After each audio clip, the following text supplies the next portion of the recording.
گوجری زبان میں اپڈیٹ سنیے۔ بھارت کا غیر قانونی قبضہ والی جموں کشمیر میں بھارتی فوجی کشمیری نوجوانوں کو جعلی مقابلہ میں قتل جاری رکھا ہوا ہے۔ حال ہی میں کپواڑہ کا علاقہ کیرن میں اور 2 کشمیری نوجوانوں نے ایک فرضی مقابلہ میں شہید کر دیتا ہے۔ کپواڑہ کا علاقہ لولاب میں بھی ایک فرضی مقابلہ میں گزرے دن 4 کشمیری نوجوانوں نے شہید کیا تھا۔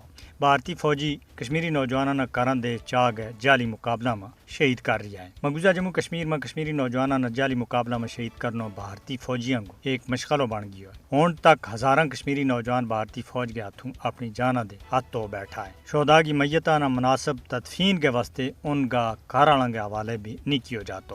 بھارتی فوجی انعامات اور ترقیوں کی لالچ کے بیچ کشمیریوں کو بے دریغ خون ڈول رہی ہے۔ مقبوضہ کشمیر میں جعلی مقابلہ بھارتی فوجیوں کا وحشی پن کی بہت بڑی مثال ہے۔ بھارتی فوجی انعامات اور ترقیوں کی لالچ میں آگے کشمیریوں کو بے دریغ خون ڈول رہا ہے۔ بھارت نے مقبوضہ جموں کشمیر نے ایک قتل گاہ کے بیچ تبدیل کر دیتا ہے۔ بی جے پی کی زیر قیادت بھارتی حکومت جارحانہ انداز میں RSS کا بھگوا رنگ کے بیچ رنگن کا ایجنڈا کے اوپر عمل پہ رہا ہے۔ مودی کا زعفرانی ایجنڈا نے بھارت کا تمام ادارہ نہ عدلیہ سمیت نقصان پہنچایا ہوا ہے۔ مودی کا بھارتی وزیر اعظم بننے دے بعد تے بھارتی عدلیہ انتہائی زعفرانی ہو چکی ہے۔ جب بھی مسلمانوں کے متعلق کوئی کیس سامنے آئے تو بھارتی عدلیہ ہمیشہ مودی حکومت کو ساتھ دے ہے۔ گجرات فسادات کیس میں ظالم مودی نے کلین چٹ دینا اس کی واضح مثال ہے۔ حجاب اور بابری مسجد کی شہادت کا مقدمات کا فیصلہ پہلا ہی ثابت کر چکا ہے کہ بھارتی عدلیہ ہندوتوا رنگ بچ رنگی گئی ہے۔ دنیا کی نام نہاد سب سے بڑی جمہوریت میں